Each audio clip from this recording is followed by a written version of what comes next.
Jai Shri Krishna. There are 5 sheets we have comprised of. This gross body, this physical body, the Annamaya Kosha.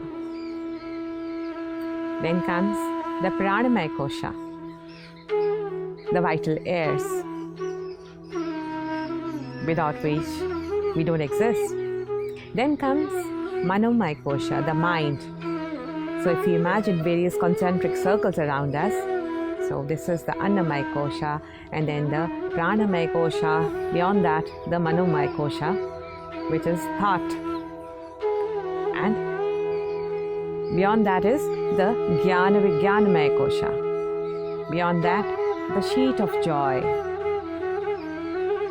To be in joy always, all these should be harmonized, all these should be in the right frequency, at the right pranic energy. And where do we get it? All this comes from the food we eat, whatever we are consuming, or the thoughts we are taking in. Food has memory. The way it is cooked, at the time the thoughts which are there, when it comes in front of you, the kind of thoughts you give to it, that's very empowering. That changes the nature of food. Of course, it basically is of 3 natures based on whether its quality, whether it is Rajoguni, Tamoguni or Satoguni. Satoguni food is of high pranic energy, which is freshly cooked, which is not very spicy, which is good in taste, and is very good for your body, and is good cooked in right frame of mind by the people who are cooking it, if they are chanting name or they are having the right thoughts, because that's the kind of thoughts, that's the subtle energy that the food will also contain, which you're going to eat. So, in Bhagavad Gita, when we energize the food, at the time of eating food, we actually, before we take out different parts for different people, for the cow, for the dog, for Pitra, for your ancestors. So like this, we are taking out parts for different people before we even think of cooking for ourselves. And here it is said that it is sinful. So it's being said very strongly. It's being said that it's not just that you should think of the whole universe, you should think of the entire environment and take people around you along with you. You should not be very selfish. It's not being just said that. It's being very strongly said that it is sinful if you're just cooking and eating for your own self, for this body itself. So yajna needs to be performed before eating food. And what is this yajna? Yajna is actually taking out parts for people around you. At the time of the war of Mahabharata, when it was just got over, Yudhishthira performed this Rajasi Yajna. And in this Yajna, he actually gave away food and gifts and land and cows, everything to so many Brahmins and so many saints and people, poor people. And then this Yajasu Yajna was done.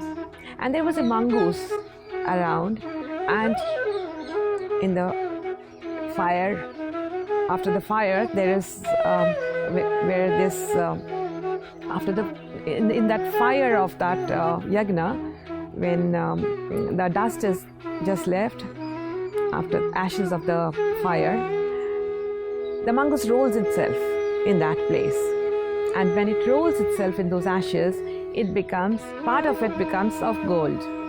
Now this mongoose is running around. He wants to turn the rest of his body into gold. And he goes from city to city, and different places he's wandering, and every place he's rolling, wherever any yajna is performed, he tries to convert his other half into gold, but it's not happening until he reaches a famine-stricken little village, and there a Brahmin who lives with his family there. Now they have not eaten for 3 days.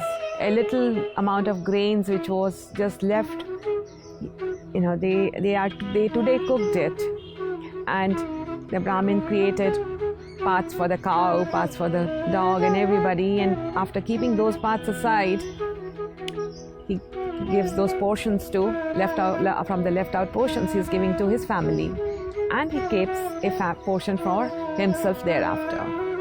Now once he's holding his own portion now, there is a beggar at the door, and he says, I'm very hungry when I have not eaten for weeks. So he looks very thin and as if he's just going to die. And the Brahmin, who himself has not eaten for days, gives away his part of the food to this beggar. And the moment he does that, a little part, some morsel of the food just falls down when he's eating. This little mongoose. कहाँ से शुरू करूँ? नहीं, मैं शुरू कहाँ से करूँ? पहले से क्या यहीं से?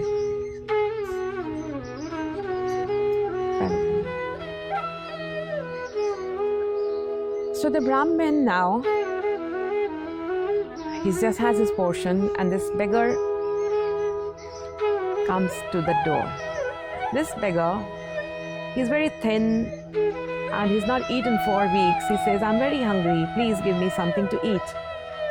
The Brahmin himself has not eaten for days, but since somebody has come to his door just before eating, he has to perform yagna before eating. That is what is imbibed in him. So he gives away his portion to this beggar. And the moment he gives this to the beggar, a little morsel of the food, it falls down on the floor.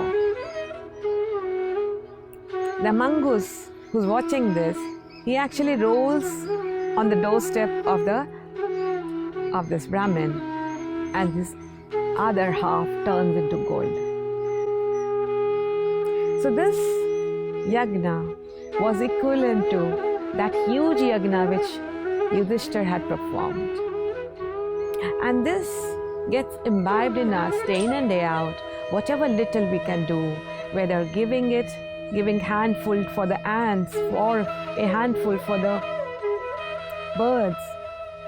This is the way we relate with the environment and things around us. And this lays the foundation of our thought process of thinking of everybody, thinking of the universe along with our own self. We're not selfish in our motives. And this begets success in every field. When you are in your cocoon, when you think small and you're just thinking about your own self, your own benefit, you don't reap that much benefit. When you think of the humanity along with your own benefit, that's when you gain the most. So yagya shishta sanay santu muchante sarva kilvishe bhunjate tetu agam papa ye pachanti atmakarana. This is the verse from Srimad Bhagavad Gita, which just before having food, we say this so that this gets imbibed in us, that yagna is to be performed. Jai Shri Krishna.